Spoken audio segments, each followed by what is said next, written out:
아, 교회의 소명 중에 하나가 문화를 구속하는 것이라는 것을 이미 살펴보았습니다. 이제 그러면서 지난주에 뭐를 살펴봤냐 하면 우리가 어떻게 그런 문화를 구속할 것인가 구체적인 이해까지 살펴봤잖아요. 그래서 오늘은 좀 더 깊이 들어갈 거라고 그랬어요. 그래서 오늘은 그 모든 공적 영역을 성경적 진리 위에 이란 제목으로 살펴보고자 합니다. 첫째, 양극단, 사유화와 기독교 세계. 그러니까 우리 문화의 모든 영역을 성경적 진리 위에 세워야 한다. 그게 우리의 소명이다. 이렇게 말하면 곧바로 많은 사람들이 이렇게 답할 겁니다. 그럼 우리가 중세시대로 돌아가단 말이냐? 아니면 그럼 우리가 이슬람 국가처럼 되어야 한다는 말이냐? 이렇게 질문할 겁니다. 답은 당연히 아니옵니다. 전혀 아닙니다. 그런 뜻이. 그래서 문화를 구속한다는 말의 올바른 관점을 이해하려면 우리는 문화에 대해 우리가 가지는 혹은 가질 수 있는 잘못된 양극단을 먼저 살펴보는 게 중요합니다. 양극단을. 그 양극단은 한쪽에는 사유화와 다른 쪽에는 기독교 세계입니다. 문화에 대한 우리가 취할 수 있는 잘못된 극단 중에 하나는 사유화입니다. 사유화란 말은 무슨 뜻이냐면요, 기독교 신앙을 사적 가치의 영역에 속한 개인적인 신념으로 격화시켜 모든 공적 영역에서 퇴출시키는 것을 말합니다. 우리 신앙을 개인적인 신념으로 격화시켜서 모든 공적 영역, 정치, 경제, 교육, 법 이란 모든 영역에서 퇴출시키는 것을 말합니다. 이게 사유화입니다. 우리가 이미 살펴봤잖아요. 하나님의 창조는 모든 창조 세계에 걸치는 거고 인류의 타락은 모든 하나님의 창조 세계에 다 걸쳐서 영향을 미쳤고, 그래서 예수님을 통한 하나님의 구속은 모든 창조 세계 전체를 포함한다. 이미 살펴봤잖아요. 그래서 복음은 성경적 진리는 공적인 진리다. 이미 살펴봤잖아요. 그 사유화가 잘못된 거죠. 여러분, 서구 사회는 세속 사회를 표방합니다. 한국도 서구화의 영향을 받아서 똑같습니다. 제가 서구 사회를 대표적인 예를 드는 것은 서구 사회만 그렇다는 게 아니라 우리 한국도 그런데 서구 사회를 대표적으로 예를 들고 있는 겁니다. 서구 사회는 세속 사회를 표방합니다.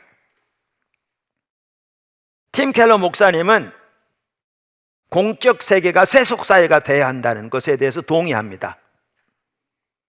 그의 책 답이 되는 기독교 12쪽 13쪽에서 그가 의미하는 세속 사회는 정부와 최고 권력 문화기관이 예를 들면 대법원, 국회 같은 권력기관이 어떤 종교에도 특권을 부여하지 않는 정치와 종교가 분리된 사회를 말합니다. 그러니까 이 말은 오늘날의 이슬람 국가처럼 어떤 종교가 헌법 위에 군림하여 다스리는 그러한 사회가 되어서는 안 된다는 말입니다. 그리고 그러한 의미에서 세속 사회는 맞습니다. 그런데 문제는 서구가 표방하는 세속 사회의 문제점을 깊이 인식하지 못하고 그것을 무비판적으로 받아들이면 큰 문제가 생깁니다. 그리고 그 문제가 지금 서구 사회 전체에, 한국 사회 전체에, 서구 교회 전체에, 한국 교회 전체에 팽배합니다. 많은 기독교인조차 그동안 세속 사회의 발상을 무비판적으로 받아들였습니다. 그것이 매우 합리적으로 들리거든요. 그 결과 교회는 세속 사회의 개념을 인정하고 받아들임으로써 기독교가 공적 영역에서 완전히 밀려나는 것을 용납했습니다. 그래서 교회는 사회화의 극단에 빠지게 된 것입니다. 레슬리 누비기는 서구 사회가 세속 사회라는 말 자체가 허구라고 주장합니다. 그러니까 세속 사회라는 말 자체가 잘못된 말이다. 왜냐하면 우리가 이미 살펴보았죠. 모든 문화의 기저 뿌리에는 종교적 신념이 놓여 있다고요. 서구 문화도 예외가 아닙니다. 그러니까 종교가 놓여 있습니다. 그래서 그것은 마치 집의 기초처럼 문화의 밑바탕에 숨겨져 있으면서, 그래서 보이진 않습니다. 잘 드러나지 않습니다. 그러나 숨겨져 있을지 모르지만 인간 문화의 모든 가시적인 측면들, 즉 정치, 경제, 언론, 교육, 법 등 이 모든 가시적인 측면들을 이 가치관이 형성하고 통합합니다. 그리고 이 모든 가시적인 측면들을 이 그 뿌리에 놓여 있는 이 신조가 그것들의 의미를 부여합니다. 종교입니다. 종교입니다. 그것은 사물의 궁극적인 본질을 파악하고 표현하고자 추구하며 인간의 삶을 형성하고 의미를 부여하며 최종적인 충성을 요구합니다.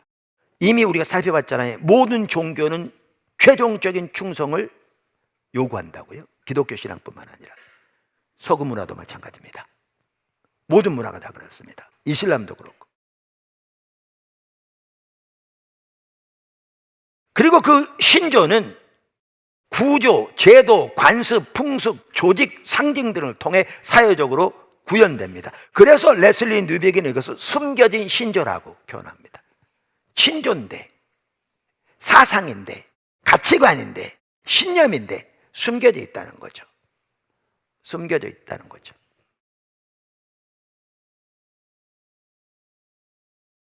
그런데 현대 서구 문화는 아까도 말씀드린 대로 이 사회는 어떠한 신조도 가지고 있지 않은 세속적이라고 가장합니다. 이게 허구인 거죠. 허구인 거죠.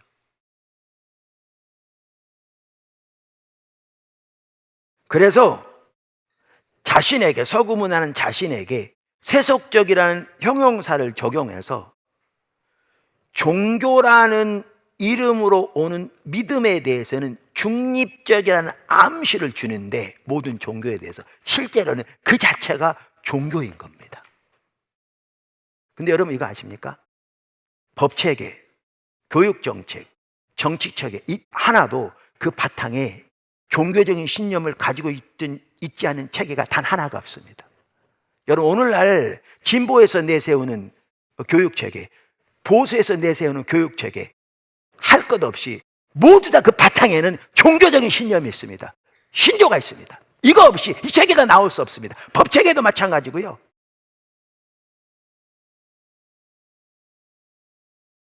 경제체계도 마찬가지고요. 교육정책도 마찬가지입니다.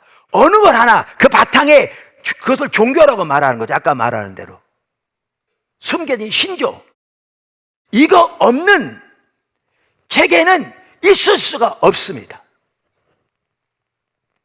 단 하나도 없습니다. 종교적이 아닌 것처럼 위장하는 거죠. 종교와 분리된 것처럼.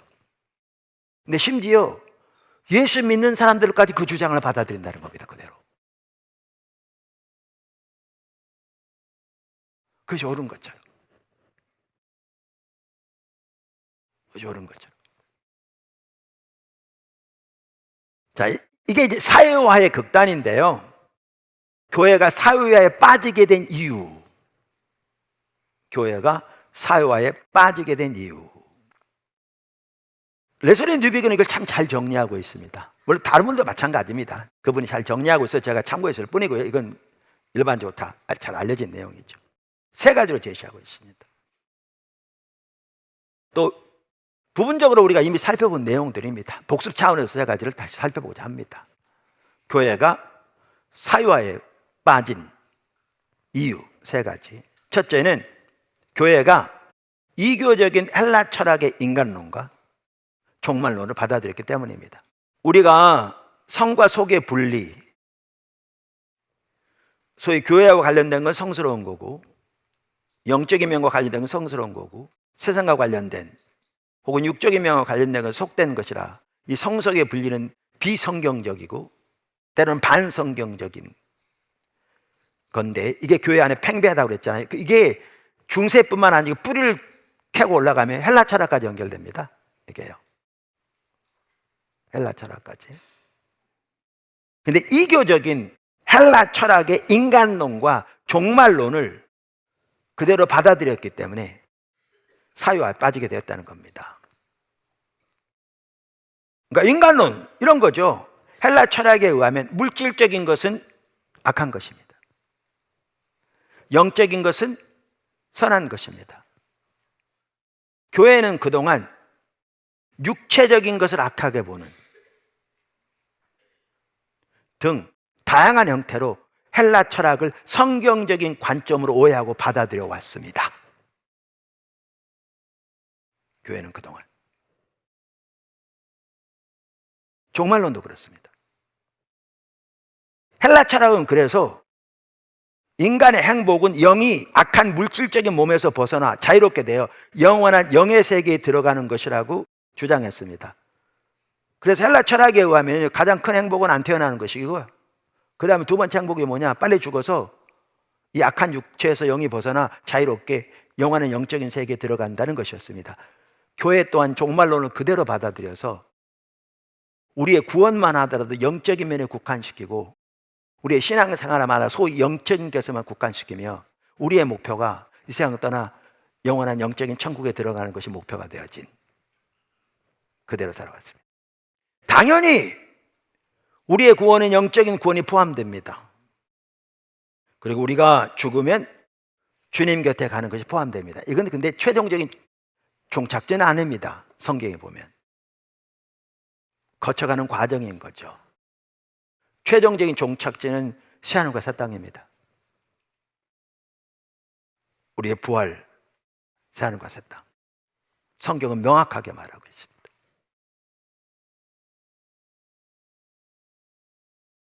그러면서 서구 사회가, 한국 사회도 마찬가지, 한국 교회도 마찬가지고, 한국 사회는 어차피 기독교적인 배경이 있지 않으니까 처음부터 한국 교회가 이 공적 사적의 이분법을 인정하고 받아들이는 것 또한 이 헬라 철학의 영향인 거죠. 그거를 성경적 가치관으로 잘못 인정하고 받아들인 결과인 거죠. 둘째, 교회가 복음을 예수님께서 선포하신 하나님 나라보다 작은 것을 오해했기 때문이다. 우리는 이미 제 책 1권에도 나와 있고요. 1권 전체 제목이 구속의 포괄적 성격이잖아요. 선교적 교회를 이해하려면 이 부분이 반드시 이해돼야 되거든요. 예수님이 선포하신 하나님의 구속과 복음은 포괄적입니다. 이미 살펴봤습니다. 여러 번. 제 책에도 나와 있고 1권에. 하나님의 통치는 포괄적입니다. 그리고 그 통치를 선포하고 구현하기 위해 보내심을 받은 교회는 인간 삶의 모든 영역에서 예수님의 주권을 선포해야 합니다. 하나님 나라의 좋은 소식을 구현하는 것은 교회가 문화의 공적 삶에 자리 잡고 있는 우상 숭배에 도전하는 것을 포함합니다. 우리가 초대교회가 전한 복음의 핵심이 예수님은 주님이시다라는 걸 반복적으로 얘기했잖아요. 귀가 따갑도록. 그 말은 예수님이 호퀴리오스다, 주님이시다 라는 거였잖아요. 그러면 주님이신 예수님에게 복종하는 것은, 그게 우리 신앙인데, 다른 모든 주를 거부하는 것을 포함합니다. 믿으십니까? 만약에 교회가 복음을 개인적이고 영적인 구원으로만 축소한다면 당연히 개인적 영적이 포함됩니다. 그러나 우리의 구원을 그렇게 축소시킨다면 축소시킨다면 그것은 복음을 잘못 이해하는 것이고 교회의 포괄적 선교의 소명을 저버리는 것입니다. 레슬리 뉴비기는 이렇게 얘기합니다. 복음은 그것을 자신의 개인적인 삶의 의미를 주는 것으로 받아들이고자 하는 사람들에게 훨씬 더 많은 것을 제공한다. 여러분, 제가 아까 말씀드린 오늘 주일날 교회에 오는 사람들만 하더라도요, 복음을, 신앙을 어떻게 한 줄 아세요? 내 구원, 내 영혼의 구원, 내 인생 삶의 의미, 기쁨을 주고 내 가정에 유익을 주며 내 만족을 주는 것으로 이해하는 거죠. 신앙을, 구원을. 그러니까 주일날 교회에 오는 사람들마저도 제가 나누거나 이 부분은요, 저희 관심조차 없습니다. 그들이 위로만 받으면 되는 겁니다. 문제만 해결되면 되고 자기 구원받아 천국 가면 되는 것이고. 이렇게 바뀌어버렸죠.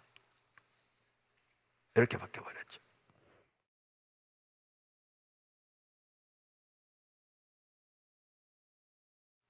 그래서 복음은 그것을 자신의 개인적인 삶의 의미를 주는 것으로 받아들이고자 하는 사람들에게 훨씬 더 많은 것을 제공한다.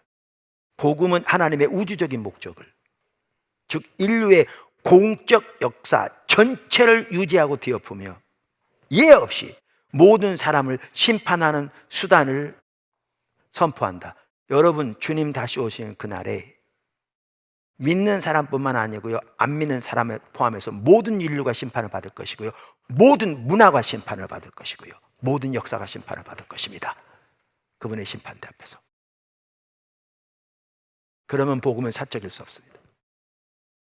다시 말하면 성경에 말하는, 그리고 예수님이 오셔서 구원하시고 선포하신 하나님 나라의 포괄적인 복음의 성격을 이해하지 못했기 때문이다. 그 말입니다. 세 번째, 교회가 서구 문화의 종교적이고 우상 숭배적인 본질을 바르게 이해하지 못했기 때문이라는 겁니다.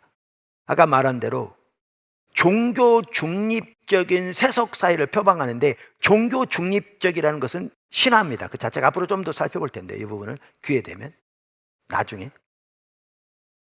종교 중립 사회는 존재할 수 없습니다.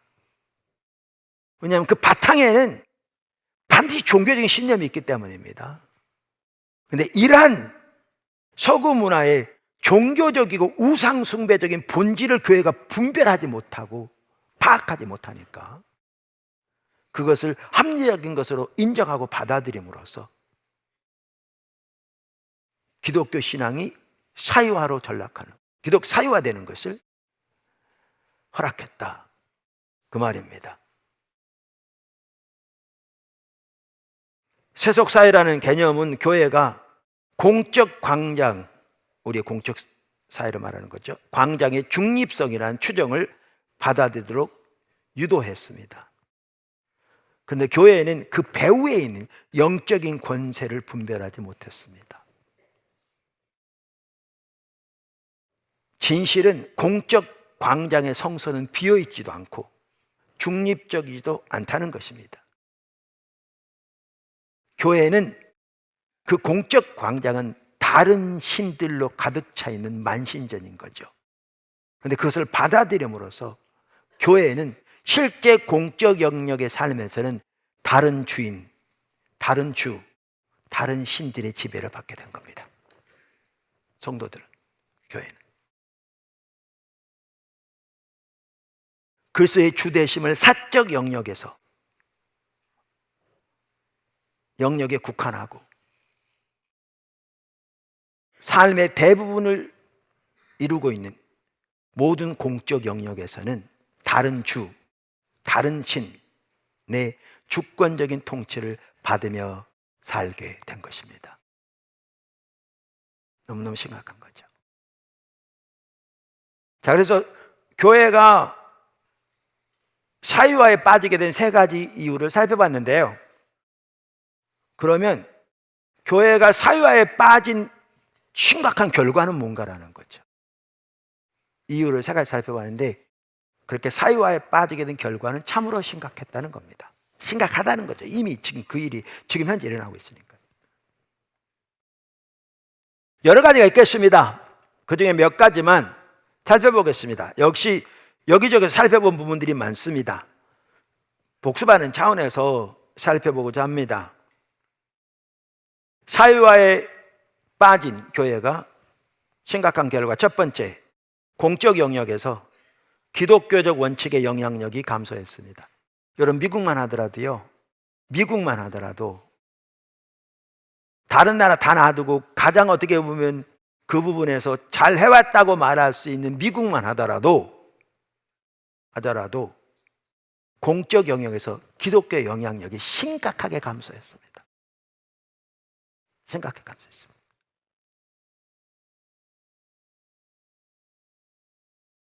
그 부분이 뚜렷하게 나타나고 있습니다. 한국은 말할 것도 없습니다. 원래 출발부터 그게 아니었기 때문에 말할 것도 없습니다. 마이클 고인은 그것이 대다수의 복음주의자들이 기독교 세계관의 원리를 공적 영역에서 적절한 언어로 표현하는 법을 배우지 못했기 때문이라고 말합니다. 그래서 사유화의 첫 번째 결과는요, 기독교적 원칙의 영향력이 공적 영역에서 심각하게 감소했다는 것이고요. 두 번째, 또 다른 결과는 사유화가 기독교의 성격까지 바꿔놓았다는 겁니다. 사유화가 기독교의 성격까지 바꿔놨다는 겁니다. 그 결과 기독교는 이제 더 이상 공적인 의제와 충돌할 소지가 있는 중요한 진리의 원천으로 간주되지 않습니다. 우리나라 법을 만들 때 법에 대해서 가지고 있는 이해가 다 다양합니다. 여러분, 그냥 법이 안 나옵니다. 법 철학이요, 다 바탕에 철학적인 신조들이 다 있습니다. 절대 그냥 나오지 않아요.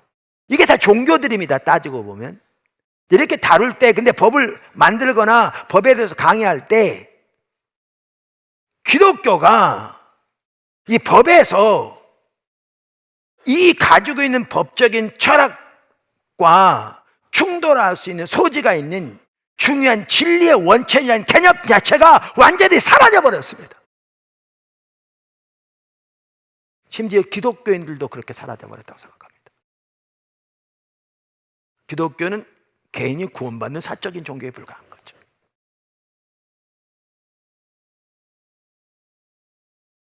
그렇게 되어버렸습니다. 미국도 이해가 아니고요, 유럽도 이해가 아니고요, 흔히 기독교 국가라고 하는 나라들 이해가 아닙니다.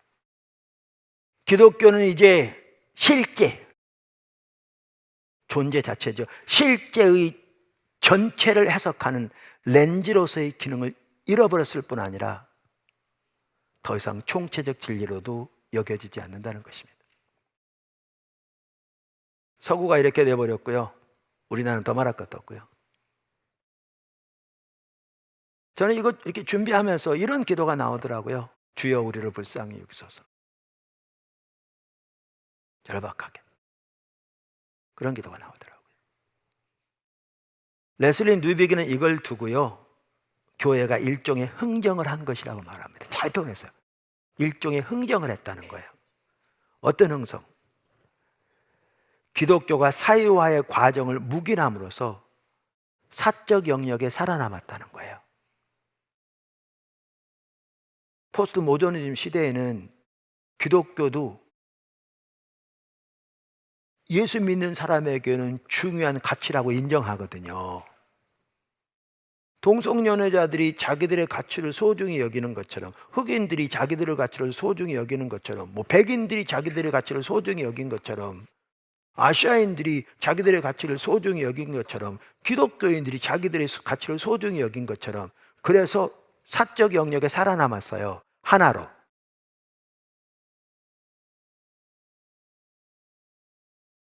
동등한 많은 가치 중에 하나로 살아남았어요.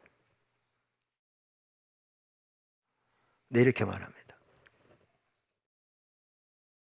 대신 교회는 공적 영역에서 믿을 만한 주장을 내놓거나 현재 지배적인 이데올로기에 도전하는 능력을 상실하는 값을 치렀다. 이 대가를 지불하고 사적 영역에 많은 가치관 중에 하나로 살아남는 것을 선택했다는 겁니다. 흥정했다.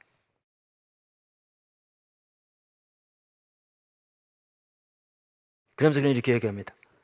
가장 중요한 것을 내놓는 값을 치름으로써 스스로 영구적인 자리 하나를 확보한 것이다. 그 결과 중에 심각한 마지막 한 가지가 뭐냐면요, 마지막으로 그것은 모든 공적 세계를 세속주의자들에게 넘겨준 것입니다. 교회가 사유화에 빠지게 됨으로써 나타난 결과, 어떻게 보면 가장 심각한 결과 중에 하나인데, 그것은 모든 공적 세계를 세속주의자들에게 넘겨준 것입니다. 교회가. 세속사의 개념은 중립성, 뉴트럴리티라고 그러나요? 중립성이라는 가면을 쓰고 있는데요, 실제로는 그 바탕에 세속주의와 자연주의 세계관을 가지고 있습니다. 바탕에 세속주의와 자연주의 세계관 모두 하나님의 존재 자체를 부인합니다. 자연세계는 존재하는 이 세계가 존재하는 유일한 모든 것이라는 거예요. 그 외에는 아무것도 존재하지 않는다는 거죠. 그러니까 하나님의 존재 자체를 부인합니다.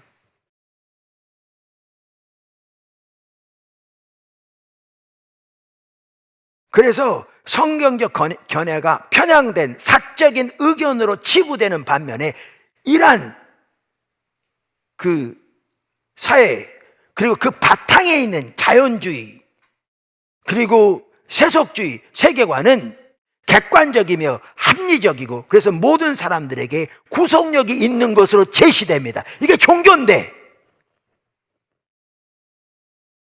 제시됩니다.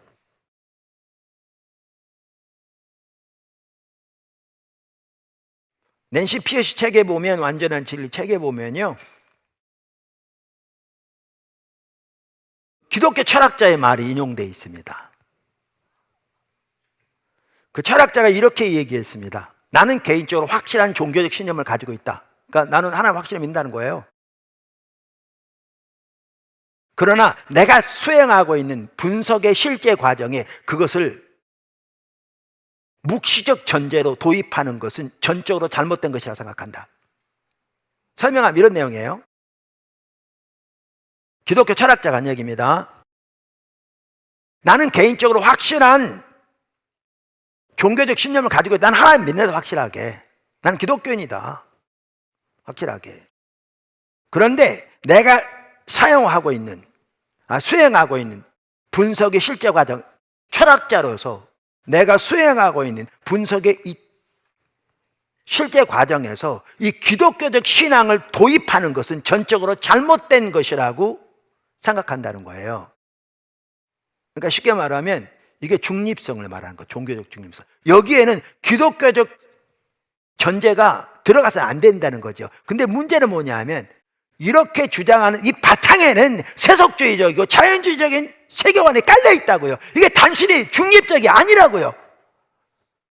근데 기독교적 확신을 가지고 있다고 말하면서 철학적인 연구에서는 자연주의적인 세계관을 따라 하나님의 존재도 존재하지 않고, 이것이 존재하는 모든 것이라는, 그리고 인류는 약육강식의 자연 법칙을 통해 긴 시간 동안 진화되었다는 그 토대에서 나온 가치관인데, 요거를 사실로 받아들이고 요 토대 위에서 연구를 진행하는 거죠. 그걸 자랑스럽게 얘기하는 거죠.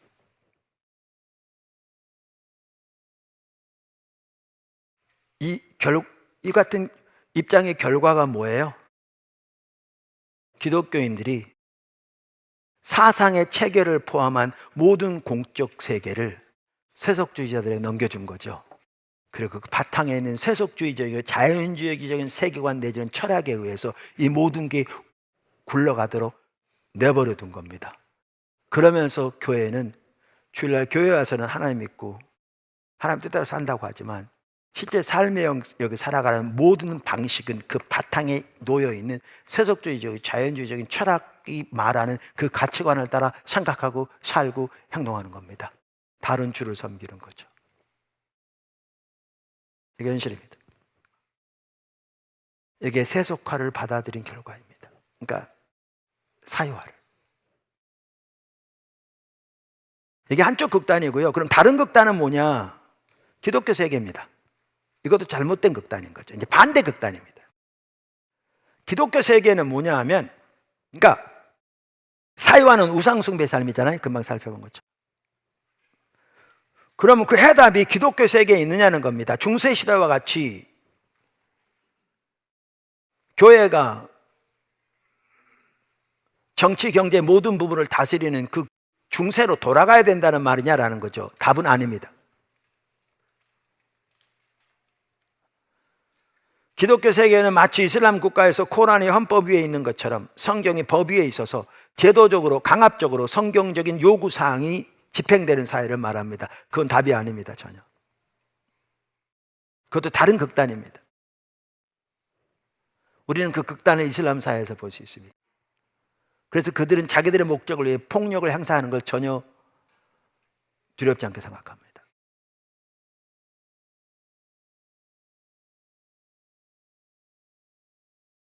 마이클 고인 박사에 의하면 레슬리 누비기는 기독교 세계를 지지하는 것으로 사람들로부터 오해를 받았다고 합니다.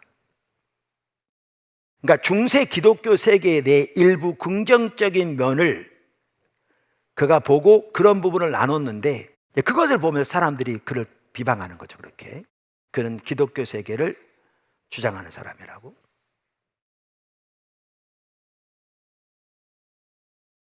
근데 실제 그는 그렇지 않았답니다. 마이클 고인은 레슬리 뉴비긴의 여기저기를 인용하면서 그걸 이렇게 표현합니다. 그는 교회가 중세 유럽의 문화적, 사회적, 정치적 삶을 책임진 것이 옳았다고 믿는다. 이 부분은 잘한 부분이라는 거죠. 기독교 세계는 그리스도의 보편적 주장을 정치적 용어로 옮기고자 한 첫 번째 위대한 시도였다. 그러니까 중세 시대에 말하는 거예요. 그리스도의 보편적 주장을 정치적 용어들로 옮기고자 한 첫 번째 위대한 시도였다. 잘 이해가 안 되시죠? 네, 괜찮아요. 이 다음 문장을 보면요, 좀 이해돼요. 그 결과로, 그러니까 중세 시대의 결과로 잘한 거죠. 이 부분은 결과로 복음이 유럽의 사회적이고 정치적인 삶의 가장 중요한 요소로 만들어졌다. 이건 아시죠? 그것이 우리의 과학, 정치적 민주주의, 그리고 윤리적 회귀의 전통들을 형성했으며 또한 우리는 여전히 대체로 그것이 나온 영적 자산으로 산다. 무슨 말인지 아세요? 중세에 복음이 사회적이고 정치적인 삶의 가장 기본적인 요소로 받아들여졌잖아요. 거기서 나온 게 뭔지 아십니까? 과학입니다. 여러분, 과학이요, 기독교적 세계관에 나온 겁니다. 그리고 초기 과학자들은 대부분 기독교인이었습니다. 과학. 정치적 민주주의, 윤리적 행위 전통들 다 기독교적 그 가치관에 형성된 겁니다. 그리고 우리는 지금도 대체로 그것이 나온 영적 유산 가지고 살아가고 있습니다. 오늘날 전 세계가. 부인할 수 없는 사실입니다. 그래서 중세 기독교 세계에서 뉴비기는 이러한 일부 좋은 점들을 보고 나누는데 이제 그걸 가지고 다른 곳에서는 그가 기독교 세계를 표방한다라고 비판하죠. 근데 레슬리 뉴비긴만 하더라도 기독교 세계로 돌아갈 수 없고 그 해답도 아니면 전혀 성경적이 아니라는 사실을 명확하게 했습니다. 기독교 국가로 돌아가는 것은 현실적으로 가능하지 않을 뿐만 아니고요, 아무도 원치 않고요, 그리고 그것은 성경적도 아닙니다. 우리가 잘 아는 것 중에 하나, 기독교가 로마의 국교가 되면서 일부 긍정적인 면이 있었음에도 불구하고 심각하게 타락하게 되었다는 사실은 다 알고 있습니다. 제가 전문가가 아니기 때문에 그 부분을 다 나열할 수는 없고 시간 그렇게 할 필요도 없습니다. 한편으로는. 그런데 기독교가 로마 국교가 되면서 가져온 심각한 폐해 중에 하나가 뭐냐 하면 교회가 선교적 정체성을 잃은 겁니다.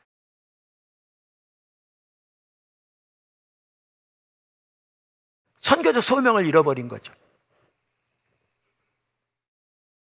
교회는 우리가 이미 살펴본 대로 한편으로는 세상을 위하고 다른 한편으로는 세상을 반대하며 살아가야 되는데, 기독교 세계의 교회는 문화 발전과 문화의 삶을 책임지는 부분이 있을지 모르지만 그 문화의 우상 숭배적인 방향에 대해서는 반대하며 반립적 긴장을 가져야 되는데 그게 사라져버린 거죠. 여러분 지금 러시아 보실래요? 러시아 정교회 푸틴이 우크라이나에 쳤습니다. 로마 정교회 수장이 뭐라고 하는 줄 아십니까? 이건 선한 전쟁이기 때문에 청년들에게 죄를 용서받으려면 전쟁에 나가라는 겁니다. 이렇게 돼버립니다. 이렇게 돼왔고, 교회가 선교적 정체성을 잃어버리는 거죠. 기독교 세계가 되면. 그래서 모든 공적 영역을 성경적 진리에 세운다고 그러니까 이 말은 사유화는 당연히 아니고요. 이 말은 기독교 세계로 돌아가자는 말도 전혀 아닙니다. 그 두 가지는 양쪽 극단입니다. 둘 다 잘못된 겁니다. 우리가 철저하게 버려야 할 것입니다. 그러면 뭐냐는 거죠. 그럼 둘 다 아니라 뭐냐? 두 번째가 선교적 방법입니다. 이거를 교회와 성도의 선교적 방법을 통해서 해야 합니다. 다음 주에 살펴봐야 될 것 같은데요. 하나님께서 모든 창조 세계를 창조하셨습니다. 인간은 타락으로 해서 죄가 들어오고 그 죄의 영향력이 하나님의 모든 창조 세계에 미치게 되었습니다. 모든 공적 영역이 죄의 영향력을 타락하게 되었습니다. 그것을 구속하기 위해서 하나님이 뭐 하셨느냐? 하나님이 하나님의 아들을 땅에 보내셨습니다. 선교. 그리고 십자가 부활을 통해 구속을 성취하셨습니다. 그리고 이제 새로운 창조를 시작하시고 예수님이 다시 오시는 날 모든 것이 완성될 텐데 그날을 향해 이 구속을 구현하도록 삶의 모든 영역에서 교회를 동역자로, 새 창조의 동역자로 부르시면서 주님이 하신 말씀이 오늘 본문이었습니다. 사실 오늘 본문을 읽은 게 이번까지 하려고 했거든요. 아버지께서 나를 보내신 것 같이 내가 너희를 세상에 보낸다. 우리의 소명은 선교적 방법으로 일을 해야 되는 겁니다. 선교적 방법으로. 그것을 다음 주에 살펴봐야 할 것 같습니다. 저도 오늘 나눈 것처럼 또 우리 포도나무 교회도 사유화에 빠졌던 그러한 잘못을 전혀 범하지 않았다고 말할 수 없을 만큼 그랬습니다. 우리를 하나님께서 십자가 복음의 삶을 살 때 그것이 선교적 교회로 열매 맺도록 강력하게 인도하시면서 이제 하나님의 그 선교로 더욱 포괄적으로 강력하게 나가도록 문화를 구속하는 일을 포함해서 그 일로 촉구하고 인도하고 계십니다. 저는 제가 어제 연합 리더 기도회에서 나눴지만요, 하나님의 부흥이 이 땅에 임하되 요한에슬레 시대에 임했던 부흥처럼 임하기를 저는 소원합니다. 그걸 위해 기도하고 있어요. 그걸 위해. 그러니까 우리가 요한에슬레 시대에 그 시대가 얼마나 부흥이 오기 전에 타락한 시대인가를 이미 나눴잖아요. 듀엘 같은 사람의 말을 인용해서라도. 그리고 요한에슬레는 성화를 매우 강조했는데 그 성화를 강조하는 핵심 중에 하나가 갈라디아서 5장 6절이었다고 말씀드렸잖아요. 그리스도 안에서 할례나 무할례가 효력이 없되 사랑으로 역사하는 믿음뿐이니라. 믿음이 핵심인데 그게 사랑을 옷 입고 나타나야 한다는 거죠.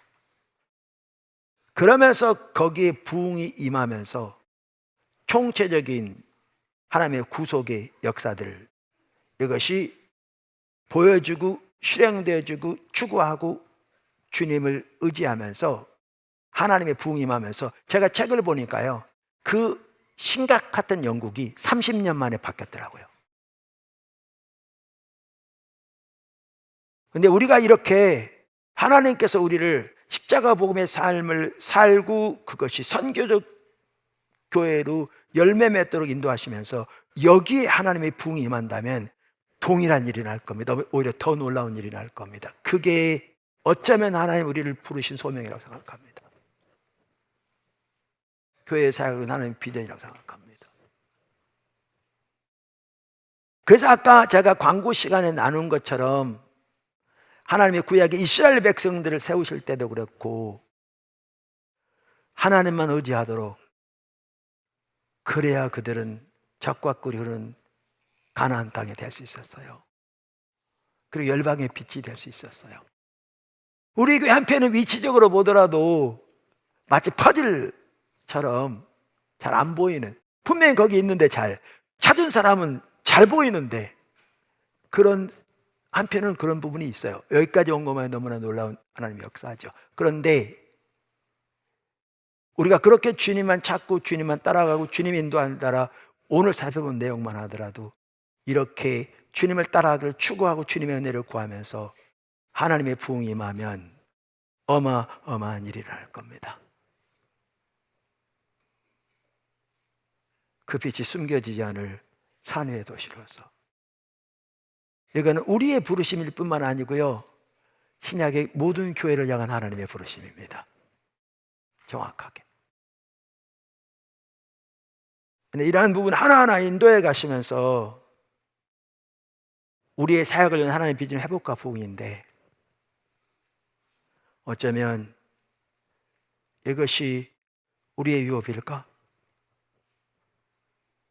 그렇게 고민해 보기도 합니다.